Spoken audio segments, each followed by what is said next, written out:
ప్రార్థన చేసుకుందాం. మహాపరిశుద్ధుడైన మా తండ్రి, కృపా సత్య సంపన్నుడా, నీ కృపను బట్టి, నీ ప్రేమ అనురాగాలను బట్టి ప్రభువా నాయనా, వాక్య వర్తమానం నీది విడమర్చి విప్పి చెప్పి పరిశుధాత్మునికే ఘనత, పరిశుధాత్మునికే మహిమ వచ్చులాగున సహాయం చేయండి. ఇంటున్న ప్రతి తండ్రిని, ప్రతి తల్లిని దీవించండి. వారికి ఆదరణ, ఆనందము, సంతోషము, సమాధానము కలుగు చేయండి. మీ ఆత్మతో, మీ సత్యముతో, మీ జీవంతో నింపి పరిశుద్ధపరచు, పవిత్రపరచమని ఇశ్రాయేలీలకే అనగా క్రైస్తవులకే చెప్తున్న ఈ వాక్యము వింటున్న ప్రతి తండ్రి హృదయాన్ని మీరు పురిగొలిపి వారి హృదయాలను పవిత్రపరిచి నీ రాజ్యానికి వారసులను చేయమని, మంచి మార్గములు నడిచే భాగ్యాన్ని కలుగు చేయమని నా ప్రభుని ప్రియ కుమారుడైన యేసుక్రీస్తు నామములో అడిగి వేడుకుంటున్నాను తండ్రి, ఆమేన్. చూడండి ప్రియమైన దేవుని బిడ్డలారా, మరి ఇక్కడికి దేవుని మహాకృపను బట్టి ప్రతి వాడు కూడా క్రైస్తవులు నడిచే మార్గము ఎలా ఉంటుంది, క్రైస్తవులు నడిచే మార్గము ఎలా ఉంటుంది? ప్రభువైన యేసుక్రీస్తు ఏమన్నాడంటే, నశించుతున్న ఇశ్రాయేలీల మధ్యకే వెళ్ళమన్నాడు. నేను వాక్యము కొంతమందికి పోస్ట్ పెడుతుంటే నా పోస్ట్ని కొంతమంది డిలీట్ చేస్తున్నారు. మీ హృదయాలలో అలాంటి స్వభావం ఉంటే నాకు తెలియదు కదా, నాకు తెలుసా? మీ హృదయాలు ఎలా ఉన్నాయో నేను చూడలేదు కదా. హృదయ రహస్యాలు ఎరిగిన వాడు ప్రభు అయిన యేసుక్రీస్తు, దేవుడైన యెహోవా. వీళ్ళిద్దరు తప్పనిచ్చి హృదయ రహస్యాలు ఎవరికీ తెలియదు. మీ హృదయ రహస్యాలు నాకేం తెలుసు? మీ హృదయంలో ఉన్న వేదన, బాధ లేదా అసూయ, కుతంత్రము అనేది దేవుడికి తెలుసు. నేనైతే మనిషిని, నా వల్ల కాదు. అయ్యా, దయచేసి డిలీట్ చేయక చక్కగా వినండి, విని వాక్యానుసారంగా చూడండి. లేదు ఈ వాక్యం గుచ్చుకుంటే నేను కాదు మాట్లాడేది, పరిశుద్ధాత్ముడే. అది మనసును పెట్టుకోండి. దేవునికి నచ్చినట్లుగా నువ్వు జీవిస్తున్నావా లేదని తెలుసుకో.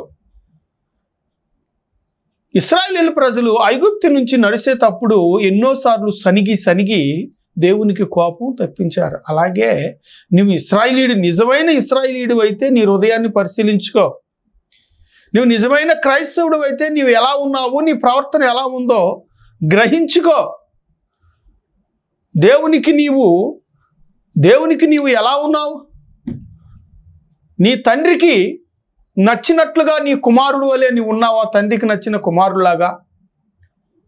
లేదు దేవునికి నచ్చినట్లుగా నువ్వు భక్తుడిగా ఉంటున్నావా?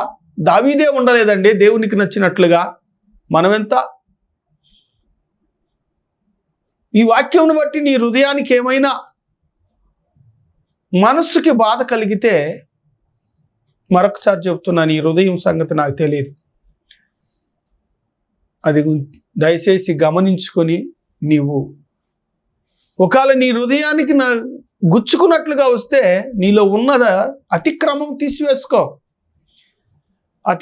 తీసివేసుకొని నీవు దేవుని కుమారుడుగాను, నిజమైన ఇశ్రాయేలుగాను, నిజమైన క్రైస్తవుడిగా జీవించు. ఇక్కడ ఉన్న జీవితం అంతా రోగాలమయము, రొప్పులమయము. 70 లేదా 80, ఆ 80 తర్వాత మళ్ళీ 3 అడుగులు 6 అడుగులు బారు స్థలాలు లేవు. దాన్ని మనసులో పెట్టుకొని కొద్దిగా ఆలోచించండి. చూడండి, యెషయా గ్రంథము 31వ అధ్యాయము 8వ వాక్యం చూసుకుందాం. నరునిది కాని ఖడ్గము వలన అశూరీయులు కూలుదురు, మనిషిని కాని కత్తి పాలగుదురు. చూడండి ప్రియమైన దేవుని బిడ్డలారా, మనిషిని కాని కత్తి ఎవరికుంది? మనిషిది కాదు కత్తి, కానీ దేవుని ఒక్కడికే ఉంది కత్తి. ఎక్కడుంది? నోటి నుంచి వచ్చే అగ్ని వంటి కత్తితో ఇశ్రాయేలీలను ఏం చేశాడు? కొంతమందిని భూమికి అప్పజెప్పాడు. సంఖ్యాకాండంలో కూడా ఉంది. భూమి నెరలిచ్చుకొని ఇశ్రాయేలీలు చేసిన గనుగుడును బట్టి గొనిగారంట. మోషే హారోనులు నడిపిస్తుంటే గొనిగి సనిగినందుకు దేవుడైన యెహోవా కోపపడి ఈ మోషేను హారోనులను ఇసికించి అవమానపాలుగా మాట్లాడుతున్నారని భూమికి ఆజ్ఞ ఇవ్వగా భూమి ఏమైంది? నెరిలిచ్చుకుంటే దాంట్లో పడి చనిపోయాడు. సంవత్సరానికి ఒక రోజు చొప్పున 40 రోజులకి 40 సంవత్సరాలు అరణ్యంలోనే తిప్పాడు. అది ఖడ్గం. కాలేబు యెహోషువయే పాలు తేనెలు ప్రవశించే దేశానికి నడిచారు. పరలోక రాజ్యము ఎళతానికి మనము ఉన్నాం కదా. మరి మనం ఎలా ఉంటున్నాం? మన ప్రవర్తన ఎలా ఉంటుంది? క్రైస్తవం కదండి, మనము క్రైస్తవులం కదా. మనం క్రైస్తవులం కదా. మనం ఎలా ఉంటున్నాం? అన్యులు ఎగతాళి చేసేటట్లుగా, హేళన చేసేటట్లుగా ఉంటున్నామా? లేకపోతే అన్యులు గౌరవ మర్యాదలను మనం పొందుకుంటున్నామా? మన ప్రవర్తన ఎలా ఉంటుంది? ఖడ్గము గాని ఖడ్గము, రోగాలు. తండ్రి ద్రాక్షకాయలు తింటే పిల్లలు నోర్లు పులిసిని కదండి. ఎజ్కేల్ గ్రంథంలో ఉంది 31వ అధ్యాయంలో. తండ్రులు పాపము చేస్తే బిడ్డల మీదకి శాపం వస్తుందని పరిశుద్ధ గ్రంథములో రాయబడి ఉన్నది క్రీస్తుకు పూర్వము. ఆ పాపాన్ని నువ్వు పాపం చేసి నీ బిడ్డల మీదకి శాపాన్ని తెచ్చుకుంటున్నావు తెలుసా? అది నీ హృదయాన్ని పెట్టుకో, నీ మనస్సును పెట్టుకో. క్రైస్తవులమని చెప్పుకుంటున్నావు. ఎదటి వాడికి కుతంత్రము కలిగిన క్రియలు కలిగిన పనులు చేస్తే శాపమే వస్తుంది. నేనేదైనా ముక్కుసూటిగా మాట్లాడతా. ముఖం మీద మాట్లాడిన వాడు ఎవరికి నచ్చడు. చూడండి ప్రియమైన వాళ్ళు, నా తోటి పాస్టర్లకే నేను నచ్చను. నేను పాస్టర్ అని చెప్పుకోను, పాస్టర్ అని పెట్టుకోను, బ్రదర్ అనే పెట్టుకుంటాను. ఎందుకంటే యేసన్న గారు అలా చెప్పారు. దాంట్లో చాలా మర్మాలు ఉన్నాయి. చూడండి, ఇంకొక వాక్యం చూసుకుందాం. ఖడ్గము గాని ఖడ్గము వచ్చి వారిని హతము చేసిద్ది. రోగాల మయము, వ్యాధుల మయము. తండ్రులు పాపం చేస్తే బిడ్డల మీదకి శాపము వస్తుంది, గ్యారంటీ. తండ్రులు పుణ్యం చేస్తే మేలు పిల్లలకి కలుగుద్ది. వాస్తవానికి ఇప్పుడు నేను ఎప్పుడో చనిపోవాల్సి ఉంది వాడిని. అసలు లెక్క అయితే నన్ను చంపేయాలి కూడా. నేను అంత మంచోడిని. మా తల్లిదండ్రి ఆకలంటే అన్నం పెట్టారు. పగస్తుడికి వచ్చినా సరే ఆకలంటే అన్నం పెట్టారు. వస్త్రం లేకపోతే వస్త్రం ఇచ్చారు. పండుకుంటానికి దుప్పట్లు ఇచ్చేవాళ్ళు. మా తల్లిదండ్రి పుణ్యమును బట్టి నేను బ్రతికున్నాను, ఈ సువార్తకు వస్తున్నాను. అంటే నేను చాలా మంచివాడిని. ఇప్పుడు అందరికీ ఎట్లాగున్నానంటే ఒక చేతగాని వాడిగా, పిచ్చివాడిగా కనపడుతున్నా. నేను మంచివాడిని కాదండి ఒకప్పుడు. మా తల్లిదండ్రి పుణ్యమును బట్టి, మా తల్లిదండ్రి అనేకులకు మేలు చేయబట్టి నేను జీవించాను. దేవుడు నేను ఇంటికి పెద్ద కుమారుని కనుక నన్ను పిలుచుకున్నాడు, నేను వచ్చాను. మీరు మీ పిల్లలకి ఆశీర్వాదాన్ని తీసుకుని రండి. నా కుమారుడు ఉన్నాడు, చనిపోవాల్సిన వాడు బ్రతికాడు. అది కూడా వాస్తవానికి మా తల్లిదండ్రి పుణ్యమే. చూడండి ప్రియమైన వాళ్ళు, ఆలోచించండి, గమనించండి. కీడు చేసే ప్రియ క్రైస్తవులారా మానివేయండి. లంచాలు తీసుకునే క్రైస్తవులారా మానివేయండి దయచేసి. చూద్దాం, ఇంకొక మాట చూద్దాం. కీర్తనల గ్రంథము 37:38 చూడమ్మా. ఒకడైనను నిలువకుండా అపరాధులు నశించుదురు, భక్తిహీనుల సంతతి. అబ్బా చూడండి, భక్తి పరులమని ఎవరు వీళ్ళు? బాప్టిస్టుని తీసుకొని ప్రతి ఆదివారం బల్లలో పాలు పంపులు పొంది ప్రతి వారము కూడా సంఘములో కనబడుతున్నవారు, సంఘములో కనబడుతూ భక్తిపరులుగా నటించుతూ, మాకన్నా ప్రార్థనా పరులు, మాకన్నా భక్తి పరులు, మాకన్నా నీతిమంతులు ఎవరు లేరని వారి హృదయాలలో అనుకొని భక్తి పరులు అని నటించుతూ ఉన్న వారికి ఇంకొకసారి చదువుతలే మాట. కీర్తనల గ్రంథము 37:38. ఒకడైనను నిలవకుండా అపరాధులు నశించుదురు, భక్తిహీనుల సంతతి. అబ్బా, భక్తిహీనుల సంతతి. ఇందాక చెప్పానుగా ఏమని, తండ్రి ద్రాక్షకాయలు తింటే పిల్లల నోర్లు పులిచి, తండ్రి పాపం చేస్తే బిడ్డలకి శాపం వచ్చింది. ఒక్కడైనా ఉండడంట అసలు.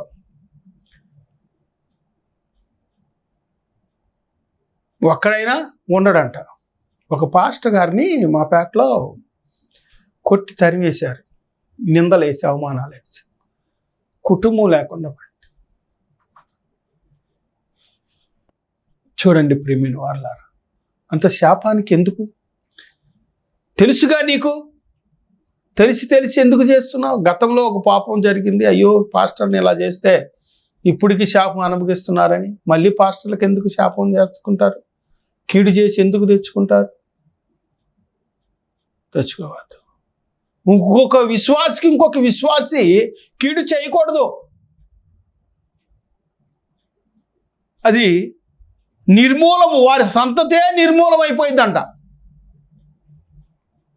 ఆలోచించుకో బాగా. చూద్దాం, ఇంకొక మాట చూద్దాం ప్రియమైన వారలారా. కీర్తనలు 73:17. నేను దేవుని పరిశుద్ధ స్థలములోనికి పోయి వారి అంతమును గూర్చి ధ్యానించు వరకు ఆ సంగతి నాకు ఆయాసకరంగా ఉండును. అబ్బా, ఒక విశ్వాసి కీడు చేస్తే ఆ దెబ్బతిన్న విశ్వాసి ప్రార్థన చేస్తూనే ఉంటాడు. ప్రభువా, నాకెందుకు ఈ కీడు చేశారు వీళ్ళు? ఎందుకు చేయాల్సి వచ్చింది? దేనికి చేయాల్సి వచ్చింది? ఎందుకు చేశారు? వాళ్ళలో సాతాను ఎందుకు జ్వరబడింది? లేదు, నువ్వు ఆజ్ఞ ఇచ్చావా? ఏబు మీద ఇచ్చినట్లుగా వారికి ఆజ్ఞ ఇచ్చావా అని ఈ విశ్వాసి విజ్ఞాపన చేస్తాడు. వేరొక విశ్వాసి కీడు చేస్తే ఆ ప్రార్థన దేవుడు ఆలకించడా? ఆలకిస్తాడు కండి. ఆలకిచ్చినప్పుడు ఎవరికి నష్టం? ఆ విశ్వాసి గురించి ప్రార్థన, ఆ కుటుంబాన్ని దీవించు ప్రభువా అనేవాళ్ళు ఈ రోజుల్లో ఉన్నారా? వాస్తవానికైతే అదే ప్రార్థన చేయాలి. ప్రభువా, వాళ్ళు కీడు చేశారు, దయతో క్షమించు ప్రభువా అంటే ప్రభువైన యేసుక్రీస్తు వారు ఆ మాటని బట్టి వారిని గద్దించి శిక్షిస్తాడు. చూడండి, జ్ఞాపకం చేసుకోండి. ఇంకొక మాట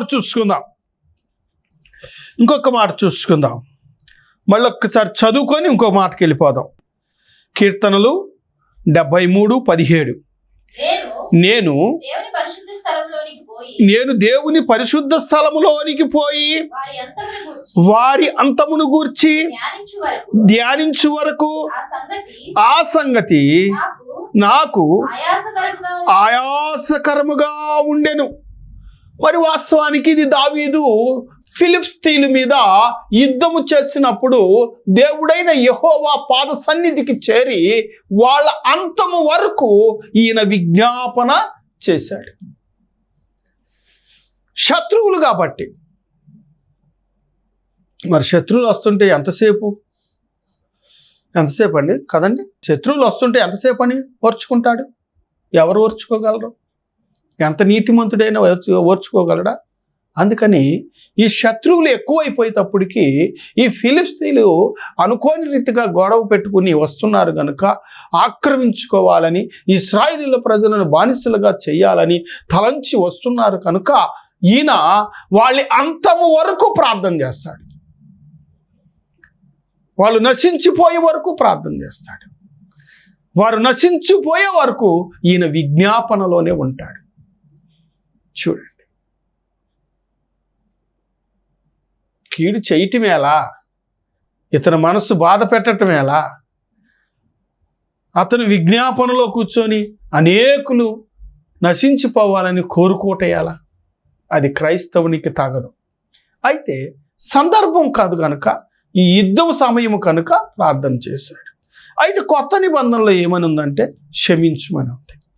క్షమించే కొంది పాపం చేశాడే అనుకో, దేవుడే చూసుకుంటాడు. చూద్దాం, ఇంకొక మాట చూసుకుందాం. సామెతల గ్రంథము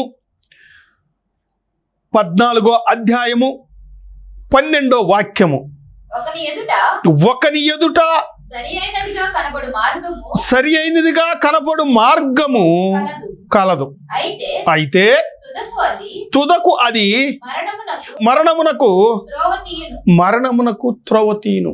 చూడండి, అక్రము చేయువాడు త్రోవ ఎలా ఉంటుందంటే, ఎవడు ఏమైపోయినా పర్వాలేదు, నేను నా కుటుంబం నా బిడ్డలు బాగుంటే చాలని దుష్టునితో సంబంధము పెట్టుకొని కీడు చేస్తూనే ఉంటారు. ఎవడెటు పోతే నాకెందుకు, నేను వెళ్ళే త్రోవ బాగుంది, అది ఎవరికి? కీడు చేసుకునేవాడికి, కీడు చేసేవాడికి వాడు నడిచిన త్రోవ నడిచినది వాడికి సమానంగాను చక్కగాను అందముగాను ఉంటుంది. ఎదటి వాళ్ళు ఏమైపోయినా వాళ్ళకి నష్టం లేదు. నీ మార్గము ప్రభువైన యేసుక్రీస్తు నామములో బాప్టిజం పొంది మారు మనసు పొంది, నీ మార్గము ప్రభువైన యేసుక్రీస్తు నామములో నీవు దేవుని రాజ్యానికి, దేవుని సింహాసనము చూస్తానికి, నీవు పరలోక రాజ్యానికి నీవు మార్గదర్శిగాను మార్గం వేసుకోవాలి. ఇప్పుడు చంద్రబాబు నాయుడు గారు ఇచ్చిన కాడ నుంచి రోడ్లు డెవలప్ చేస్తూ ఉంటాడు, మార్గం. ఎందుకని? ఒక వైజాగ్ వెళ్ళేవాడు విజయవాడ నుంచి ఏమి ఇబ్బంది లేకుండా సారాళంగా స్పీడ్గా వెళ్ళిపోవాలని. అలాగే మనము కూడా విశ్వాసులమైన మనము నీతి అనే మార్గంలో మనం వెళుతున్నామా? నిజాయితీ అనే మార్గంలో వెళుతున్నామా? పవిత్రత అనే మార్గంలో వెళుతున్నామా? పరిశుద్ధత అనే మార్గంలో వెళుతున్నామా? గమనించు, ఏ మార్గంలో నువ్వు వెళుతున్నావు. మరొక్కసారి చదువు తల్లి ఈ మాట. సామెతలు ఒకని ఎదుట సరి అయినదిగా కనపడు మార్గము కలదు, అయితే తుదకు చూడండి, మరణమునకు త్రోవ తీయును అంటే నరకానికి. ఇక్కడ శరీర మరణం ఉంది, అక్కడ ఆత్మ మరణము ఉన్నది. శరీర మరణము ఉన్నది, పుట్టినవాడు గిట్టక మానడు. నువ్వు ఆదాముతో ఏమన్నాడు? నువ్వు మట్టి నుంచి తీయబడితేవు గనుక మళ్ళీ నువ్వు తిరిగి మన్నైపోదువు అని 9వ అధ్యాయంలో మాట్లాడతాడు ఆదికాండం. అలాగే ప్రియమైన వారులారా, తిరిగి మళ్ళీ మొన్నైపోదువు. ఇది శరీర మరణము, ఆత్మ మరణము. నీ మార్గము ఎలా ఉంది? ప్రభువైన యేసుక్రీస్తు అంటాడు కదా, నేను ఎక్కడి నుంచి వచ్చితినో, నేను ఎక్కడికి వెళతానో నాకు తెలుసు. నేను ఏ మార్గం నుంచి వచ్చానో, ఏ మార్గంలో వెళతానో నాకు తెలుసు. నీవు తెలుసుకోమంటున్నాడు. మరి నువ్వు పరిశుద్ధాత్మని పొందుకున్న క్రైస్తవుడు కదా, పరిశుద్ధాత్మని పొందుకున్న క్రైస్తవురాలివి కదా, బాప్టిజం పొందిన ఉన్నావు కదా. మరి నీవు ఏ మార్గంలో వెళుతున్నావు? ఏ మార్గంలో నువ్వు వెళుతున్నావు? మోషే నా ఇంటిలో నమ్మకమైన వాడు. మార్గములో ఆయన ఎన్నో నష్టాలు వచ్చినాయి. ఇశ్రాయేలీయులను నడిపించేటప్పుడు ఎన్నో నిందలు అవమానాలు పడ్డాడు. అయినా వారిని వదిలిపెట్టక దేవుని కోపాన్ని చల్లార్చుతూ ఆయన నడిపించుతూ వచ్చాడు. ఎందుకని? అబ్రహాముకు ప్రమాణం చేశాడు, నీ సంతానము ఆకాశ నక్షత్రముల వలెను సముద్రపు ఇసుక రేణువుల వలెను నేను చేసేదను. నీ సంతానమును పాలు తేనెలు ప్రవశించే దేశానికి నేను నడిపిస్తానని అబ్రహాముకి మాట ఇచ్చాడు. కనుక యాకోబులో నుంచి వచ్చిన ఇశ్రాయేలీయుల ప్రజలలో కొంత వరకు పాలు తేనెలు పండే దేశానికి, పాలు తేనెలు ప్రవశించే దేశానికి ఇశ్రాయేలీయులను నడిపించాడు. చూడండి ప్రియమైన వారులారా, మరి నువ్వు ఏ మార్గంలో ఉంటున్నావు? చూడండి, దేవుని పేరు అడ్డము పెట్టుకొని ఏ మార్గంలో ఉంటున్నావు? జ్ఞాపకం చేసుకో. లంచాలు తీసుకునే మార్గంలో ఉంటున్నావా? అబద్ధికుల మార్గంలో ఉంటున్నావా? దొంగతనము చేసే మార్గంలో ఉంటున్నావా? లేకపోతే భర్తని మోసం చేసే మార్గంలో ఉంటున్నావా? తల్లిని మోసం చేసే మార్గంలో ఉంటున్నావా? ఏ మార్గంలో ఉంటున్నావు? ఇంకా ఘోరంగా మాట్లాడటానికి నాకు నోరు రావటం లేదు. ఇంకా పచ్చిగా మాట్లాడాలి అంటే భర్తని మోసం చేసే మార్గం అంటే అర్థం అవ్వాలి కదండి. మళ్ళీ బలలో పాలు పంపులు పొందుతావు, మళ్ళీ గబగబొచ్చి ముందు కూర్చుంటావు ఆలయంలో.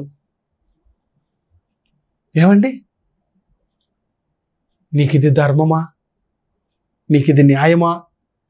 నీ తండ్రిని అవమానపరుస్తున్నావా?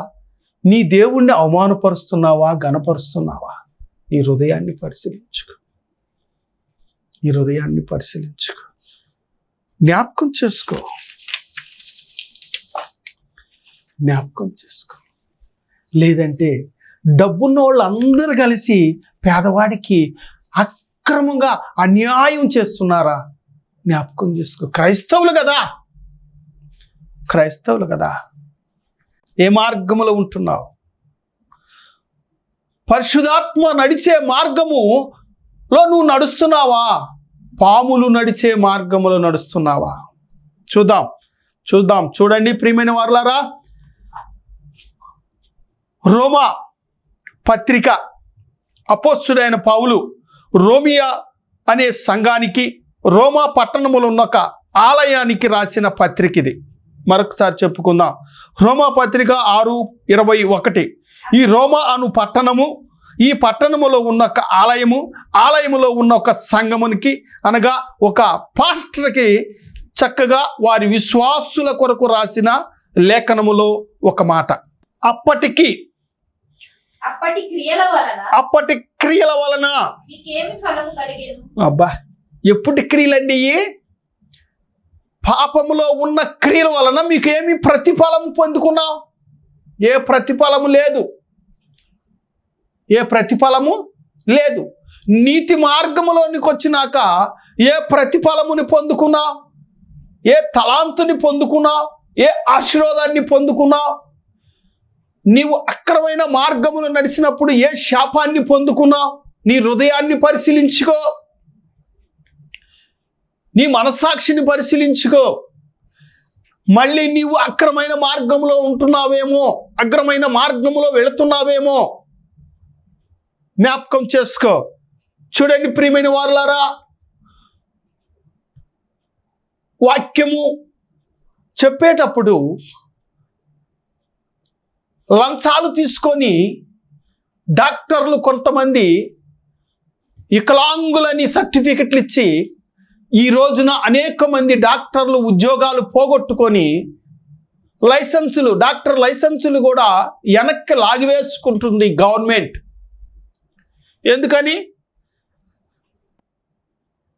వికలాంగులు కాకపోయినా వికలాంగులని సర్టిఫికెట్లు ఇచ్చారు కనుక గవర్నమెంట్ డాక్టర్లు ఉద్యోగాలు పోతున్నాయి, అలాగే చదివిన సర్టిఫికెట్ కూడా తీసేసుకుంటున్నారు. ఎందుకని? అక్రమంగా లంచాలు తీసుకుంటున్నారు. లంచాలు తీసుకొని దొంగ సర్టిఫికెట్లు ఇస్తున్నారు. అందువలన ఇప్పుడు ముఖ్యమంత్రి గారు అదే వెరిఫికేషన్లో ఉన్నారు. ఎవరైనా చిన్న ఇంటిమేషన్ ఇస్తే ఆ ఇంటిమేషన్ని పట్టుకొని ఎమ్మటిని దాన్ని వెరిఫికేషన్ చేసి దాన్ని అవునా కాదా అని మళ్ళీ చెకప్లు చేపిస్తున్నారు. చూద్దాం, మరొకసారి చదువు ఆ మాట చదువు. అప్పటి క్రియల వలన నీకేమి ఫలము కలిగెను? వాటిని గూర్చి అబ్బా, వాటిని గూర్చి ఇప్పుడు సిగ్గుపడితే ప్రయోజనం ఏముంది? తెలిసి తెలియని నేరములెన్నో చేసి అలసీతిని, మూగ బొమ్మకు మొక్కి మోసపోతినే మూగ బొమ్మకు మొక్కి మోసపోతినే యేసయ్యా యేసయ్యా.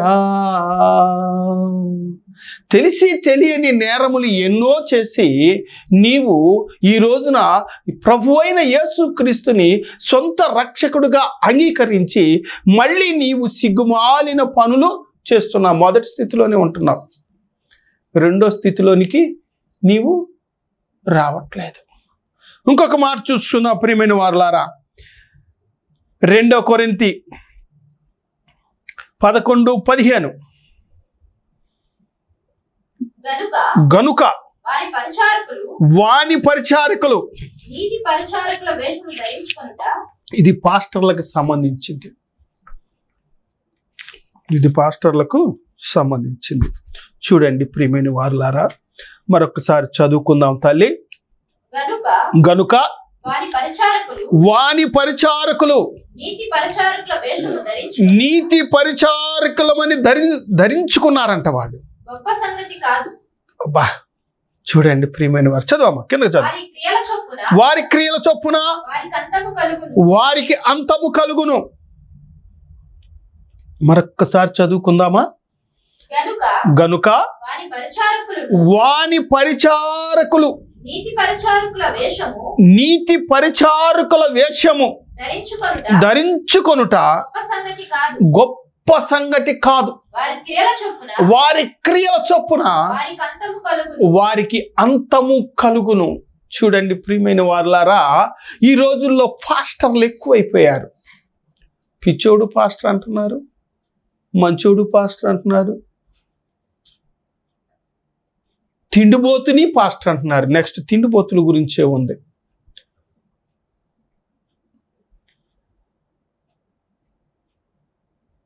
పక్కా వ్యభిచారిని తాగుబోతులు, వ్యభిచారి పాస్టర్.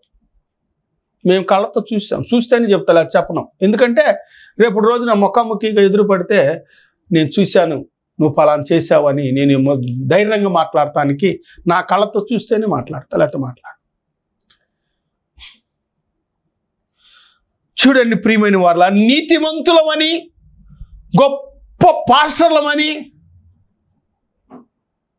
చేసే పనులన్నీ కూడా తప్పుడు పనులతో ఉండి దేవుని నామాన్ని అవమానపరుస్తున్నారు. ఈ ప్రజలు కూడా వాళ్ళనే గౌరవిస్తున్నారు, ఈ ప్రజలు కూడా వాళ్ళనే గౌరవిస్తున్నారు.